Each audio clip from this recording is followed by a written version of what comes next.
too. This very misunderstood concept that we are all connected and that we're all actually one, even. No higher, lower, no master servant. If you could be so kind as to encapsulate that. So there's a lot of concepts being thought of around the world right now about our oneness. Like it's common that you hear people say we're all one, the universe is all one, and all this. But what's important is, how is that true? If this is true, how is it true? And so if you ask somebody, point at something, find something in the universe that's everywhere, that connects all things.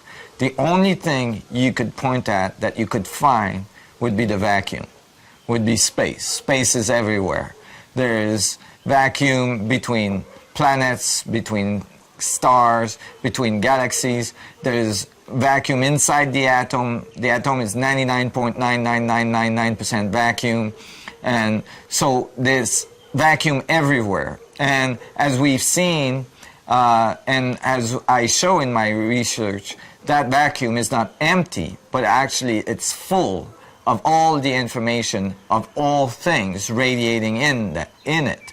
So since everything radiates in the vacuum, then all things are aware of all other things. Everything is connected through this invisible network that we call the vacuum structure. And that is why we're all one. You can't isolate anything away from the vacuum, because the vacuum is inside it as well. And so the concepts of an isolated system disappears. And most of our physics is written on the concept of an isolated system. So we have to look at our physics and reassess our physics in the concept of an open system in which all things are connected through that invisible grid of the vacuum structure. That's what they've been teaching us since ancient times, but there wasn't a basis for it, of course. Right. About information. Information being the activity of the vacuum, or being an aspect of the vacuum, or of space-time. Our position relative to information. What is our position in the informational matrix? So information inside the vacuum is really like the relationship between all things to each other. And so, for instance, in an infinite fractal structure, each point is very specific and is very individualized, meaning you can say this point is on this coordinate of space and time, and no other point is on this same coordinate. However, it's always connected to all the other points in the fractal structure. So information is the observation of that point from that very specific point. No other point in the whole system is observing the universe quite the way this point is. So we all see the universe a little bit different, and that's what's informing. That is the information structure of our universe, and it is all connected through this invisible network that we call the vacuum. That kind of defeats the notion that oneness means sameness. This is an idea that includes the idea of very, very unique creativity for each individual point of view, and how else could it be? Exactly. It's like all the snowflakes, the millions and billions of snowflakes are all snowflakes, and actually they're all six-sided geometry, fourfold geometry. However, not one of them is exactly the same as any other one. I'd like you to comment a little bit here on space-time reflecting on itself through us. Space-time reflects on itself through us, and thus it grows and evolves. space-time is using our very existence as a way of reconfirming information and then further evolving the information. Something of that nature, if you could let us in on. Well, you know, in this view of the physics of the universe, the vacuum is actually the source of all there is, and everything there is returns to the vacuum. Everything emerges from the vacuum, and everything returns to the vacuum in this infinite feedback loop of information. So there is a radiative side, the electromagnetic radiation.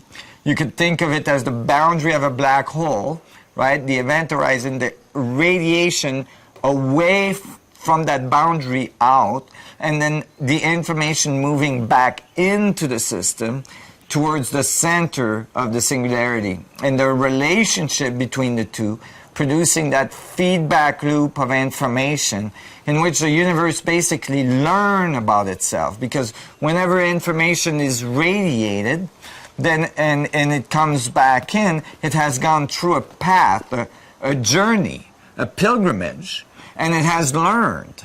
And it informs the whole when it moves back into the vacuum, and again moves out and in and out. And so the whole of the universe is always informed of everything that's going on in it. So it can self-organize and create highly complex system in very short amount of time. And basically, you start to see the universe, you start to experience yourself as an extension of space, space extending itself in its very specific fractal structure in which you're the very, very tip of it, and looking back at yourself, learning about yourself. And that feedback is what produces the evolution of the universe as a whole and the energy dynamics that makes up our universe. The electromagnetic radiation, the gravitational curvature, and all this feedback is the fundamental dynamical structure of creation. Thank you. The next comment I would like you to make is about the spiritual and the scientific, the relationship of and the importance of the spiritual and the scientific.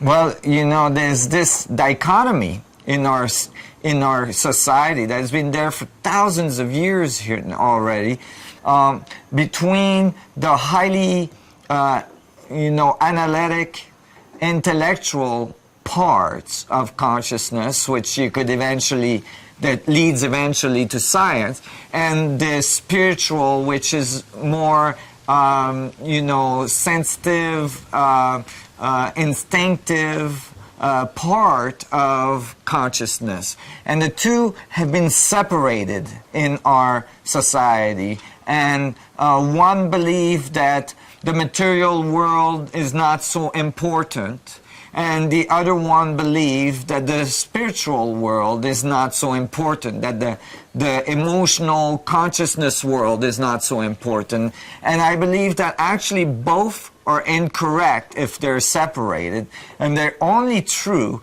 when they come together, that their value of them is as they come together, they bring in a new level, a new synergetic relationship between the two, in which you start to realize that matter and energy cannot be separated from the vacuum, and that the vacuum energy that you could describe in terms of physics is actually what we're describing in spirituality as this, other dimensions where spirits live and where, creation occurs and all this. And so that you can start to see that material world and the spiritual world are actually intrinsically linked together in a very fundamental understanding of physics that eliminates, religious beliefs and as well,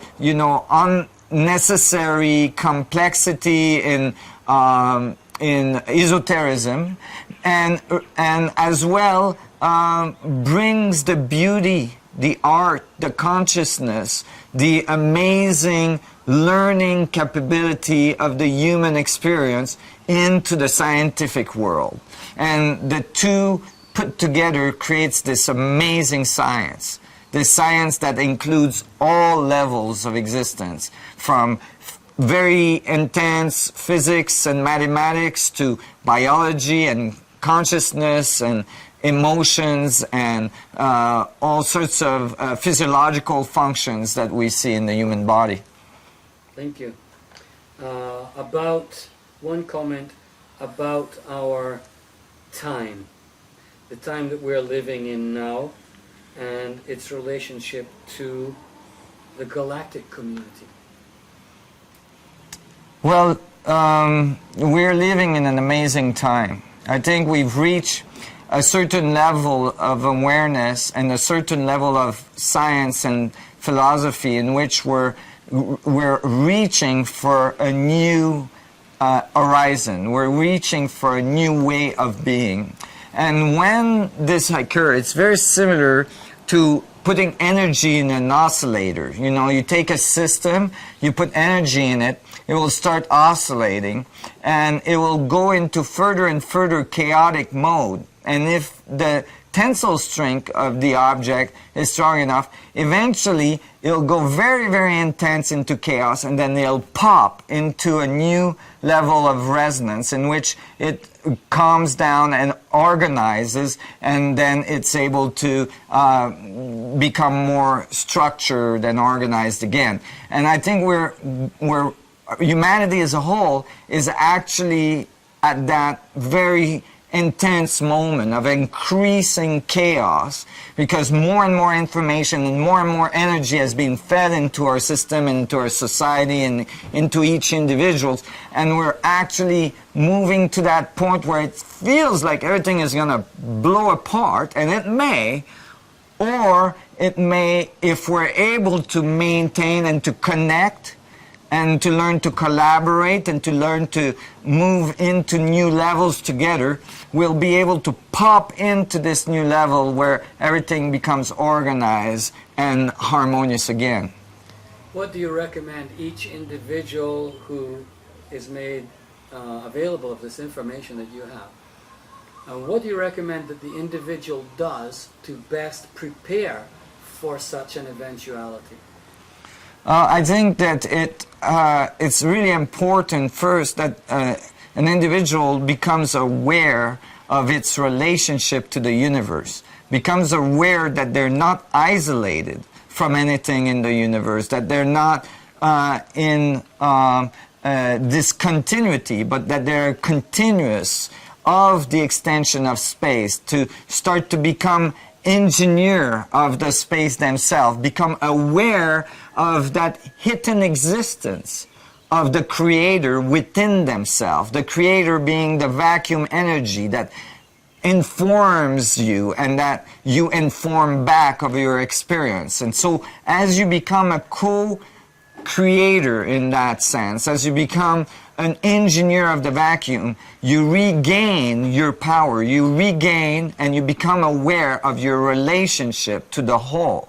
And as you do so, then you start to be more aware of subtle changes that are occurring. You become more of a leader, and you're able to help others, and you're able to connect others, and you're able to create deeper and deeper relationship and community structures. And that brings us to a harmonious world, and it brings us to a whole new level of technology as well. And based on this new level of understanding of the fundamental principles of creation, it launches us into this new existence, this new society that's developing, that most likely is a society that is more galactic, or at least solar-based society, that is able to move across our solar system easily, and that does not have issues with limited amount of space and limited amount of goods and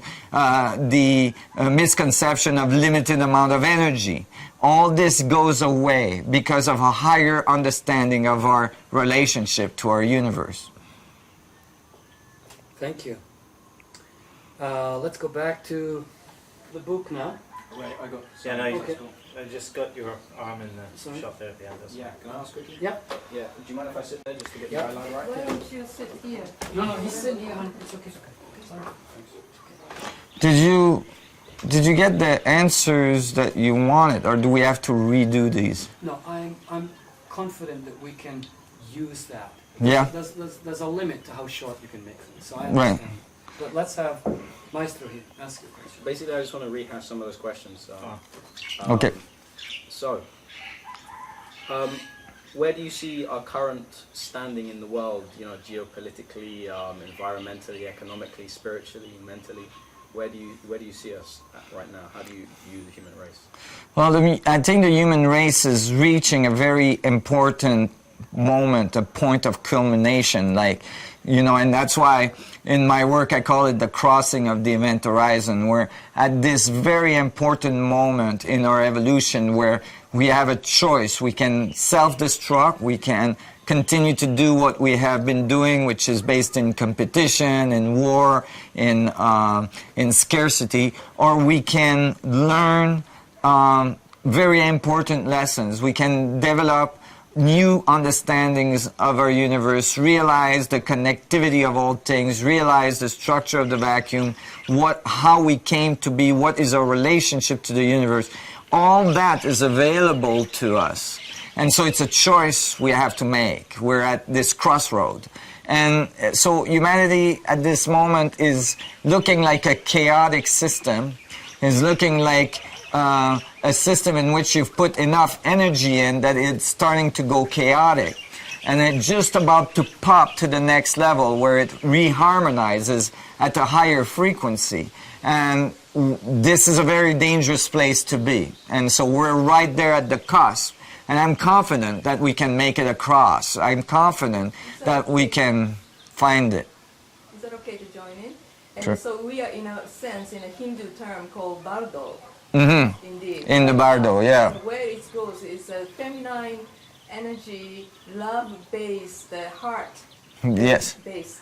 not the left analyzing side of the brain. Well, it actually, we are at a point where we're integrating the heart-based scientific knowledge, the heart-based spiritual knowledge with the scientific knowledge so that the two become in balance. The brain and the heart become in balance to complete the individual. And because one does not eliminate the other. It's the highest level of individual is the one that's able to hold both at the same time. The analytical knowledge and the understanding of the mechanics of creation at the same time as the intuitive, sensitive, heart-based knowledge that comes from within. Can you put your knee down and can you move over so that your eye line is the same as Luke's? Because he's looking far away. Is that okay? I can... But let him finish speaking before you Do you want me speak. to move? Is No, that just okay? sit there so that your eyes are right here. Okay. Luke needs that. 見て見て、目がこの辺だからこっちに座って、で目がこの辺に。そうしないと it looks like he's looking way over there. Okay. Okay. で、椅子 just give her the chair. Yeah. Okay. It's not because he's looking down. I think she's finished. No, So, let Luke finish. so I'll look at him when I'm answering her question. Does that work? Okay. Yeah. are you done, or is there more to that? No. Okay. So where you see us right now is at a crossroads. So either we're going to, as I see it, self-destruct, or we're going to evolve to some higher level. Right.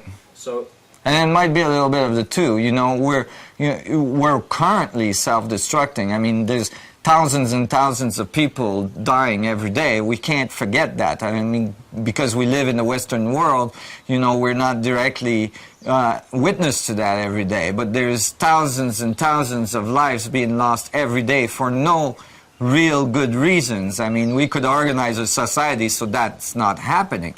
So, there's a little bit of both that are occurring. What's really important there is that are we going to actually eliminate all of our civilization, or are we going to grow to the next level? Are we going to reorganize our civilization so it's sustainable, so it's striving, instead of, and that is based on in abundance instead of in scarcity and the need to fight for limited resources? Okay. So how do we make this evolutionary jump to the higher level, though? I mean, you were talking about looking inside the vacuum, but a certain bunch of very intelligent scientific people can do that, but your average Joe farmer can't. So what can you say to the people of this world to help them jump to the next level, to advise them how? Okay, when I say to find the relationship to the vacuum inside themselves, I'm not even talking in terms of so much in terms of science and physics. I'm talking about what they do in a day, right? Like, are they aware of their relationship to the field, right? And so a practical way to do that is to take a little bit of time every day. It can be even like 5 minutes, 3 minutes, a few minutes. Close their eyes, and instead of looking outside, turn their senses and look inside towards the singularity that centers every part of their existence. My theory proves that the center of every atom that you're made of, there is a singularity of infinite density. And so to actually learn to connect with that within yourself, and I think that's why some of the biggest, most influencing master on our planet ask people to do such a thing, to connect with within themselves, to look within. Doing that every day gives them that connection to that fundamental force of creation of the vacuum inside themselves. And as that develop and they become better and better at connecting, they become better and better at engineering the vacuum to produce more and more of what they want in their life, and to produce more and more, because the vacuum is feeding you back the way you're interpreting the world. And so if you start to interpret the world differently, if you start to experience yourself differently, then the vacuum starts to feed you back different experiences. And, you know, you start to become more and more of an influence in your local community, in your family, and in all the people that you connect with. So you become more and more of a player in bringing this planet to the new level. Okay, but looking inside yourself and harnessing that power doesn't necessarily imply a beneficial kind of way of using that power, a benefic way of using that power, does it? I mean, if people harness this power of the vacuum by looking inside themselves, do they necessarily become better, more positive, more spiritual people? Yeah, they do, because when you connect with that deep creative force within yourself, you start to see that you're connected to all things. You start to experience your connectivity to everything. For instance, instead of thinking of the space between you and me as being empty, I see it as a set of information moving back and forth between you and me, between me and this wall, between all the plants around me. I start becoming aware of very subtle relationship between all things, and I see them as part of me and me part of them. And as I see that, then I become benevolent, because I know that what I do to it, I'm doing to me. Okay, and post jumps, let's say we make this evolutionary leap you're kind of talking about and hoping for, what do you envision? This evolutionary leap is not just a leap in consciousness, right? So the part that I'm talking about that has to do with an individual reaching higher levels of consciousness is the philosophical part, but there is a technical and physical part to it. Physical laws and understanding of the physics of the universe are very much related to what I'm saying, and when these are understood, then the technology and the engineering that comes out of it is remarkable. Things that you could think today as miracles will be things that you're doing every day in the future, and actually in a very close future. You can imagine that if we understand how the fundamental structure of the vacuum produces everything we see in it, all matter, all existence, you can imagine that tapping into it, tapping into that fundamental source, would, in a technological way, would gives us the key to something very tremendous, something that you can't even imagine today, like the application or beyond what you could ever imagine. So, because you're tapping into the source of creation. And so the concept that this new evolution would have very advanced technology becomes clear. And this technology would allow us to control gravitational field, have infinite amount of energy, probably live for hundreds and hundreds of years, and so on. And so, and explore large portions of our solar system, large portions of our galaxy, and even large portions of our universe in one lifetime. And so that just changes our society fundamentally. And really, the only difference between a society that can do this and a society that cannot is the understanding of one fundamental law, and that is the function, the mechanics of gravitation. As soon as we understand how gravity works and how to control it, then we become a galactic community. We become a galactic society. We will learn how to get off the surface of our planet, which I believe is essential to our survival. Planetary systems are very unstable, and it's not appropriate to stay on them too long. A society that evolves much past where we're at most likely evolved to that level because it learned to get off the surface of their planet before catastrophic changes occurred. This power that you're talking about, as we say, this expression, all power corrupts and absolute power corrupts absolutely. Now, in wielding this power, we're going to need to presumably evolve spiritually in lots of ways. Right. Is there anything you can say beyond just looking inside the singularity inside yourself? Because it's almost like an abstract concept. Is there something you can kind of elaborate on that, how we can prepare to harness this greater power within ourselves? Yeah, absolutely. You know, the first step, as I said, is to look within yourself and connect with that infinite power that's present inside yourself. From there, you know, you will receive all sorts of guidance about how to interact with things, you know, because all of a sudden you're starting to feel that connectivity with everything. You start to have sensitivities that you didn't have before. So, you know, before you stuff a Big Mac down your throat, you know, you might think twice about it. What am I eating? What is the energetic probability, you know, the energetic properties of what I'm putting in my mouth? You know, you might start eating different.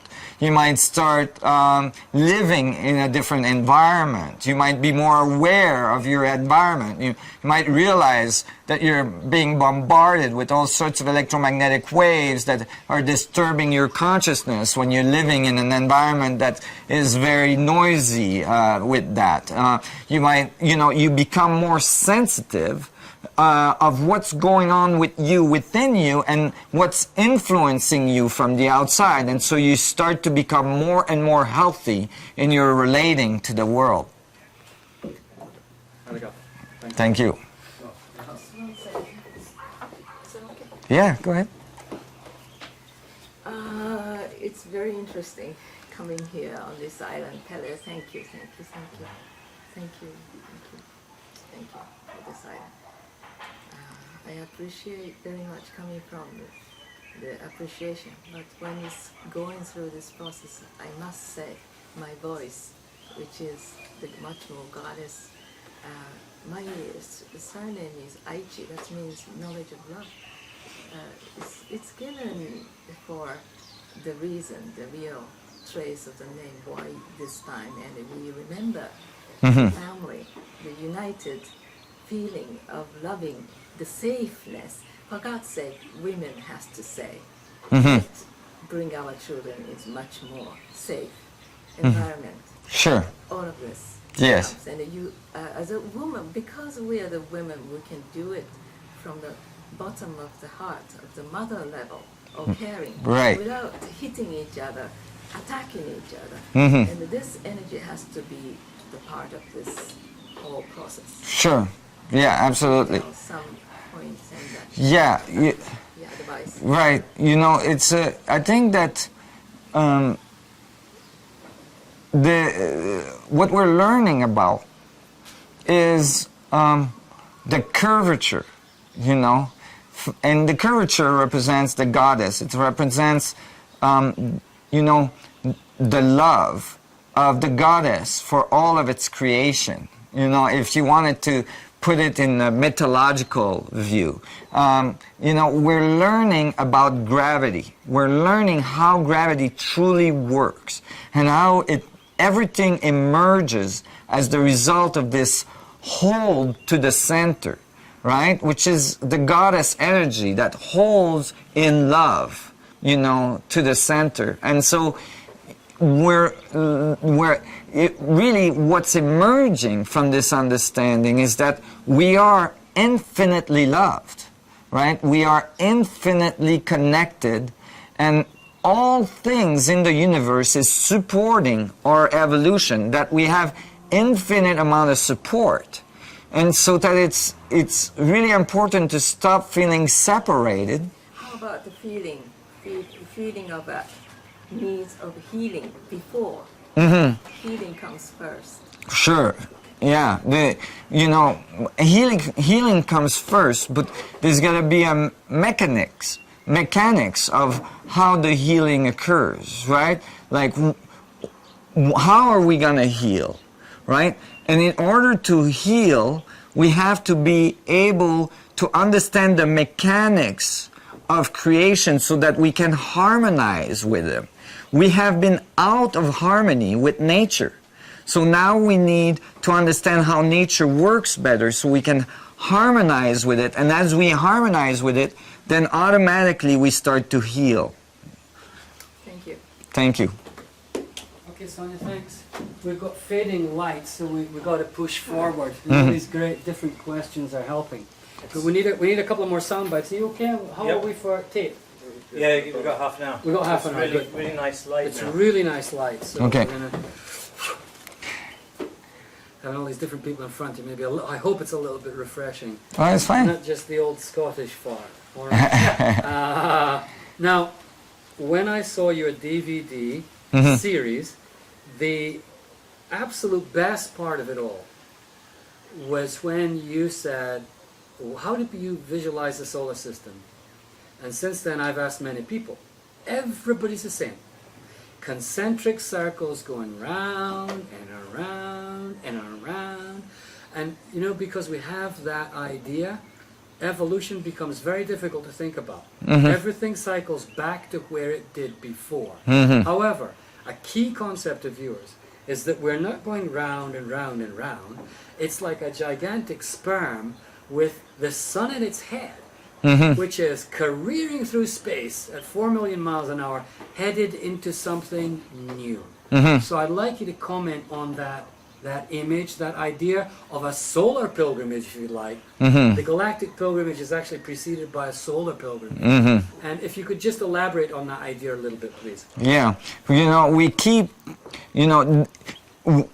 visualizing, and we teach this in schools to all the children, that the solar system has the sun in the middle and planets going in circles around it like this. And I mean, in my school, we even had a little device where you had the sun in the middle and you could turn the little thing on the bottom, and the planets would go around. And you know, is this true? No, absolutely not. In fact, thinking of the solar system this way is equivalent to thinking the Earth is flat. The sun is moving at thousands of miles per second through space, and our planets are following, producing a huge elliptical coil in space. And year after year, we do not trace the same circle in space. We're actually thousands and thousands and millions of miles from where we were the year before. So to think of our solar system as some flat structure that's stationary is again the result of isolating a system and trying to analyze it. And typically when you do so, you get the wrong data. As soon as you open the system and you realize the solar system is inside the galaxy and moving through space, then you realize that actually we're making a pilgrimage, literally, through space as we evolve. And you could even think of it in the concept of a vacuum structure, that we are embedding all of our evolution on the structure of the vacuum as we move through that great spiral we're producing through space.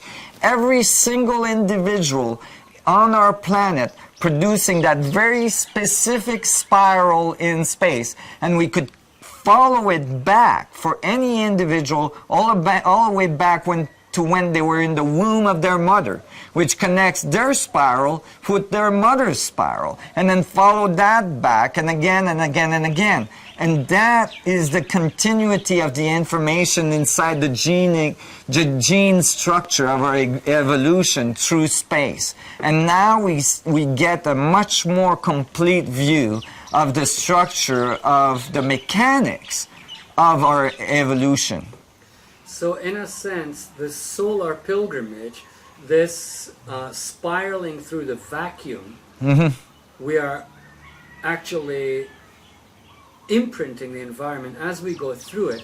However, based on what we said a moment ago, our very vessel itself, we're one of those planets that's circling, twirling, spiraling behind the sun. Our solar pilgrimage metaphor, I think, is very important, but it's also very limited, because we actually have to get off this planet. Hawking has said it, you have said it, more and more people will say it. I thought that was very perceptive. At a certain point in a species evolution, it has to get off its host planet.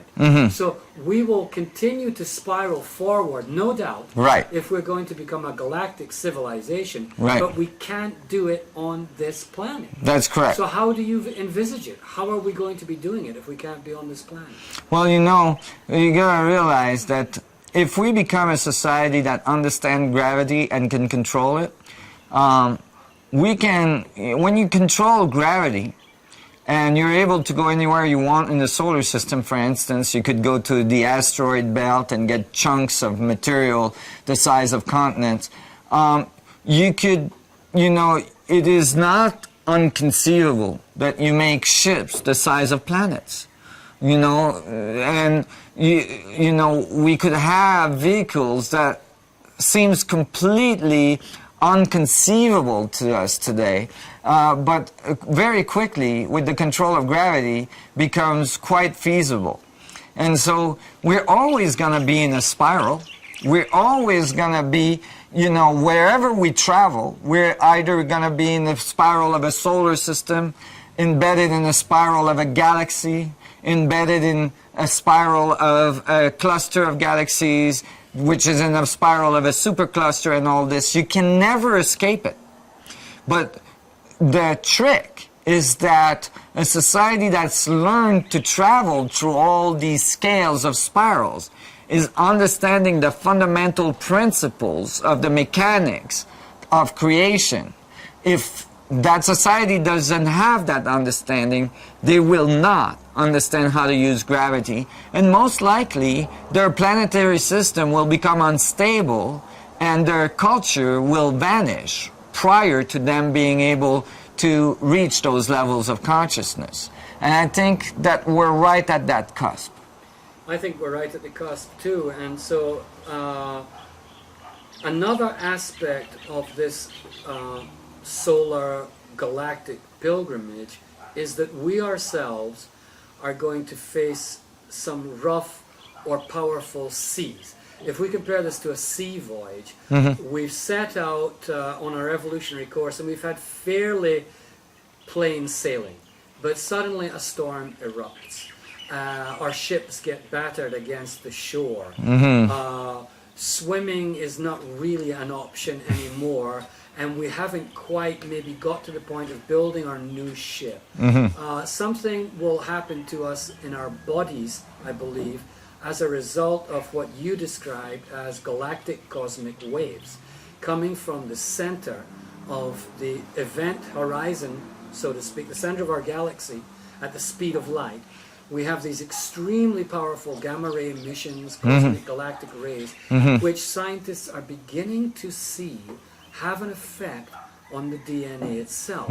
Has anything in your research suggested that an actual metamorphosis from the DNA itself level could actually occur in a relatively short period of time? I think so. I think we typically underestimate how fast biology can adapt to new environments. We see it, all the time already, where you find metamorphoses and changes, fundamental changes in various animal life, like frogs and others. And so, I think that we can modify, that we can adapt very rapidly, and that we will, and that we are already adapting very rapidly. I think that our morphology is already changing, and that we're adapting to newer level of radiations, and that we're getting ready, that we're transforming. Never mind that more philosophically, but as well mechanically.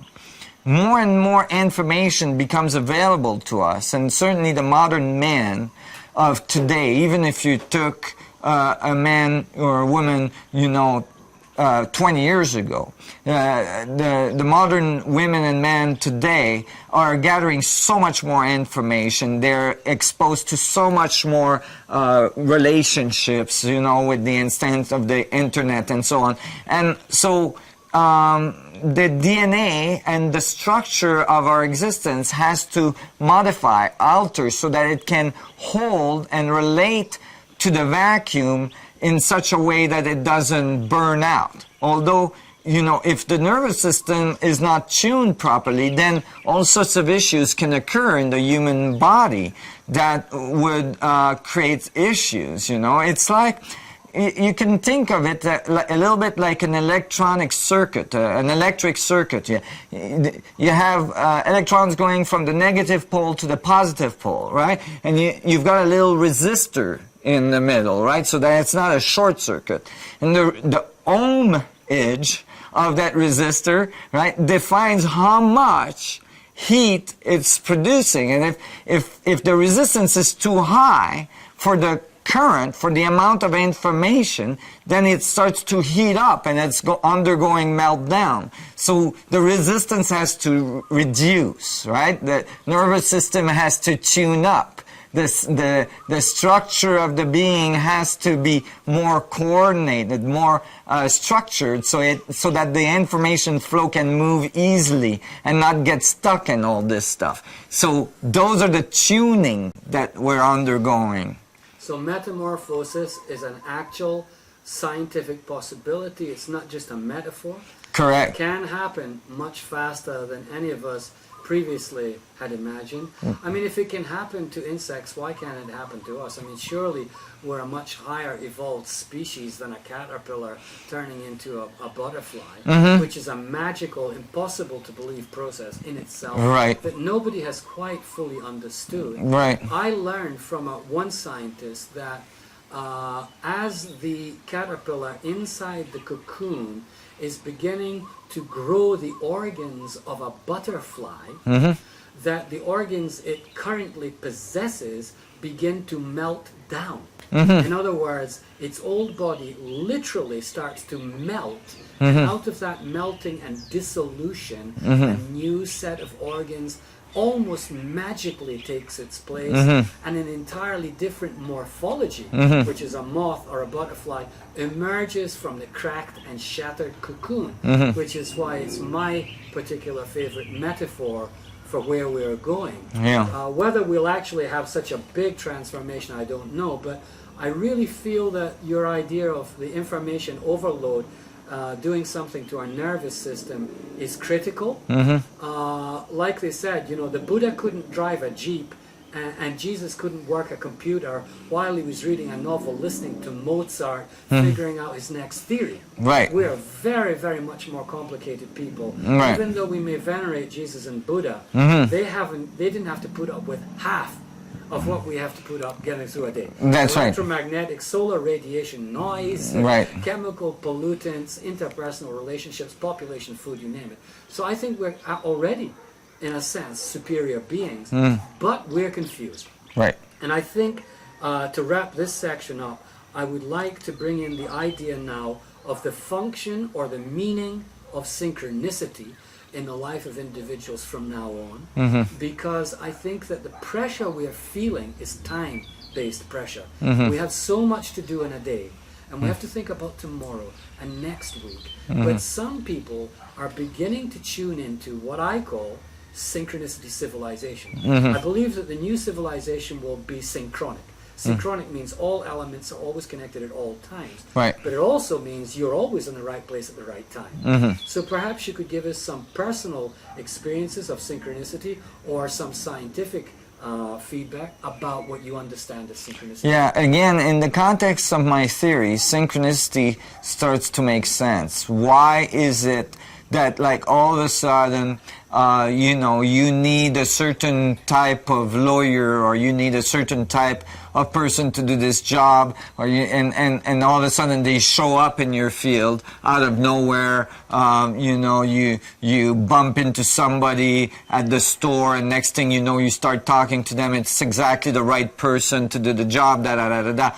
Okay, well, people that you know, in the context of a standard model where everything is occurring as a result of random events, that is very unlikely.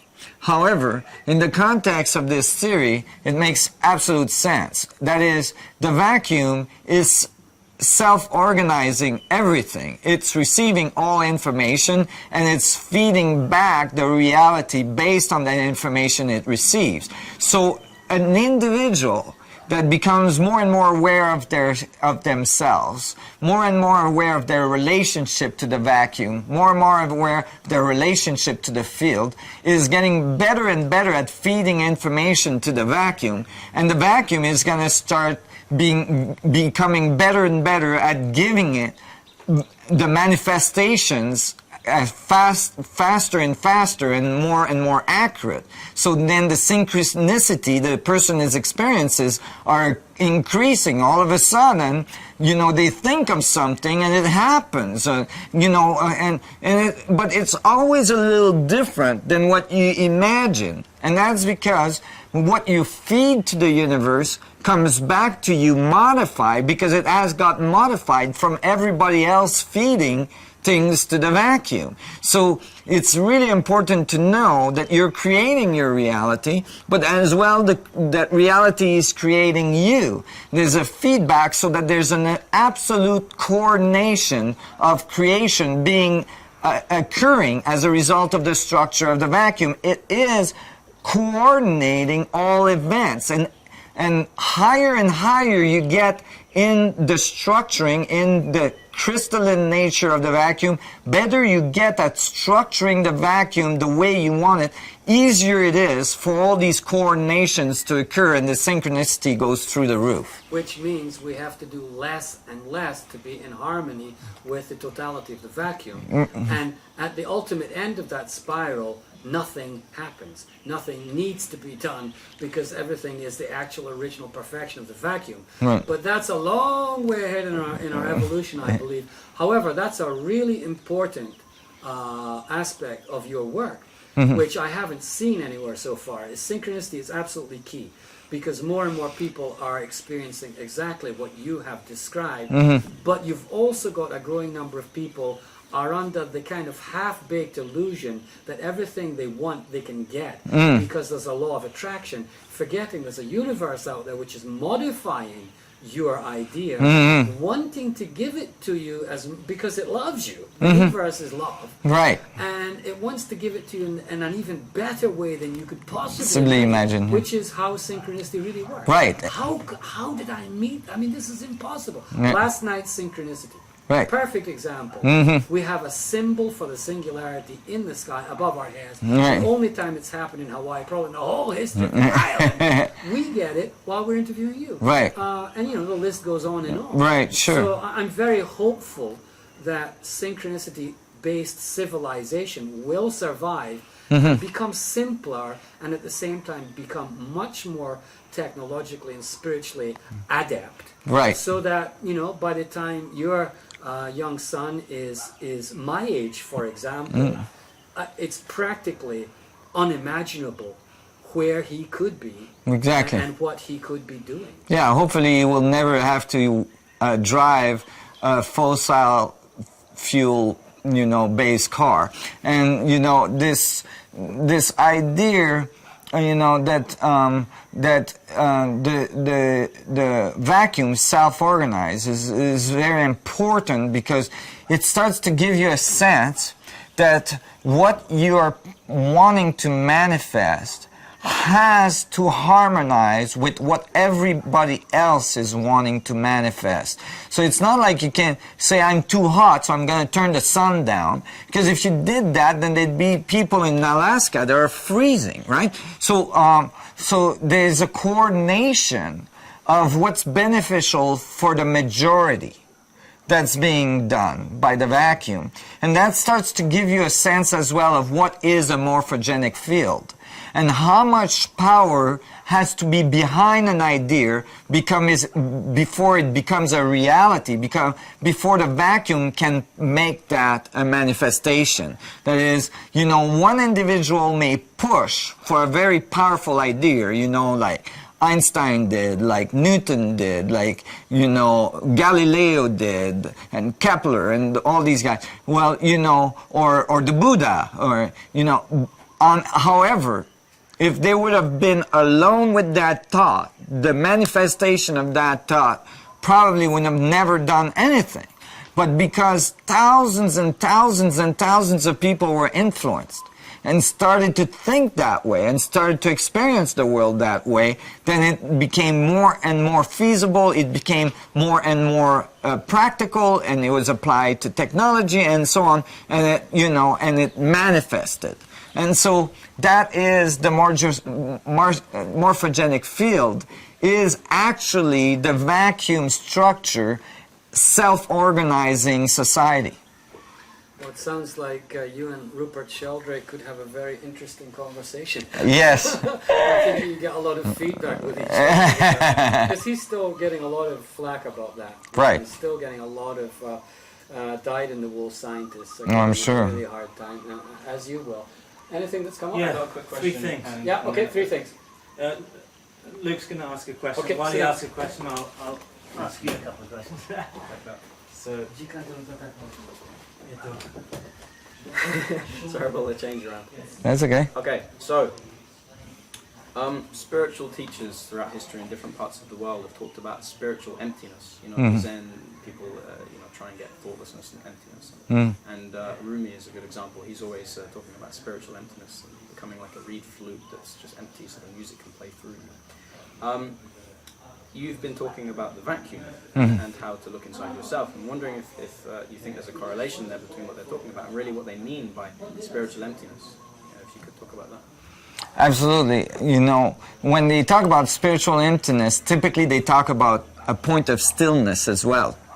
And singularity is stillness. The center of the black hole involves all spins, right? All spins cancel out to stillness at the center of all black holes, all singularities in this view. And so just like the center of a hurricane, you know, you have maximum wind intensity just before the eye of the hurricane, and then poof, you have almost absolute stillness, right?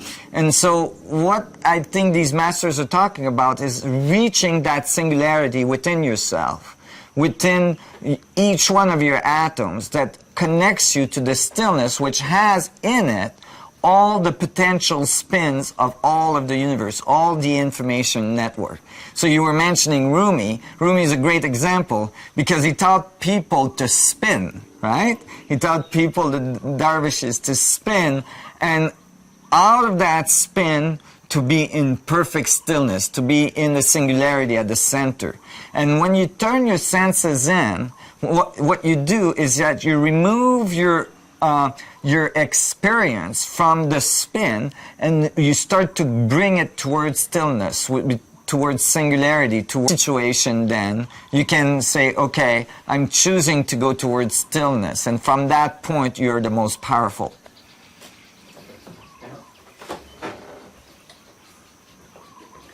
We'd like a really easy to understand video bite of the event horizon. We've talked about crossing the event horizon, but how would you express it now at this stage in our dialogue? The event horizon. Okay, the event horizon is a terminology used in physics to describe the boundary condition, typically the boundary condition of a black hole. And that boundary is defined by where the gravitational field of the black hole is so strong that the electromagnetic field cannot emanate from it anymore. That is, light from that boundary on is being sucked in towards singularity. Now, I modify that view a little bit. I describe the event horizon a little bit differently. It is the point where gravity sucks the electromagnetic field towards the center, but it is the result of spin. It's the result of the rotation, angular momentum, the bulk angular momentum of the system arriving to the speed of light. And you know, so I call it the spin horizon, and I've described it in my physics papers. The latest paper I've published, scale unification paper, described that spin horizon in its last chapter. It's a very powerful chapter. What would an event horizon be like at an individual level as a life experience? We know that that's what it is in physics, but it's a tremendously powerful metaphor. You see, for me, the event horizon that I immediately visualized when I saw the solar system spiraling towards something was that this is a gigantic sperm of creation, and it's going to move into an area of the universe where it actually crosses a line where it fertilizes a cell, and a new birth will take place. Right.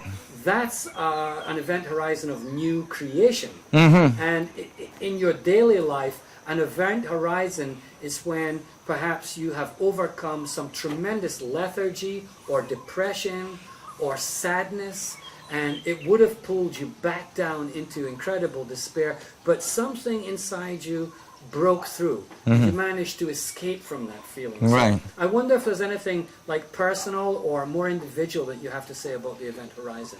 Yeah, it is, you know, in my life, there's been very specific moments where I felt like there was a breakthrough. And, you know, in spiritual thoughts, in philosophical way, you could say that individuals cross event horizon multiple times through their life. You could even start with, you know, a penis entering a vagina, crossing an event horizon, and then a sperm coming out, and then crossing the boundary of the cell, fertilizing it, crossing the event horizon, and then the cell grows and multiplies, and the sphere grows, and then a vector comes out of the mother, crossing the event horizon again. And you know, and you could say that like all the near-death experience people have, where they report seeing a tunnel with a light at the end, is another crossing of the event horizon, you know.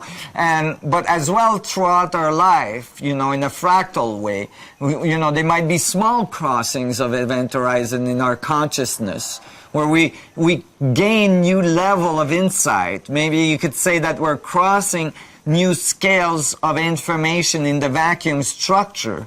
We're actually tapping into new levels of information in the vacuum structure.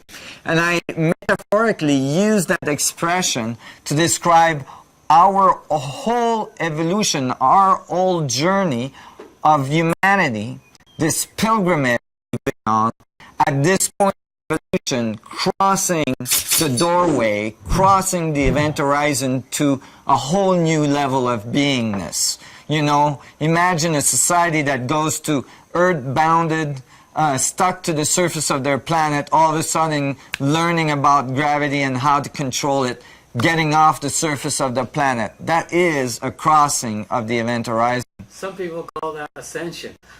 Right, and that's really interesting. You know, I'm talking about it in like literally we're gonna ascend, but we're literally gonna ascend, physically get off the surface, not just spiritually.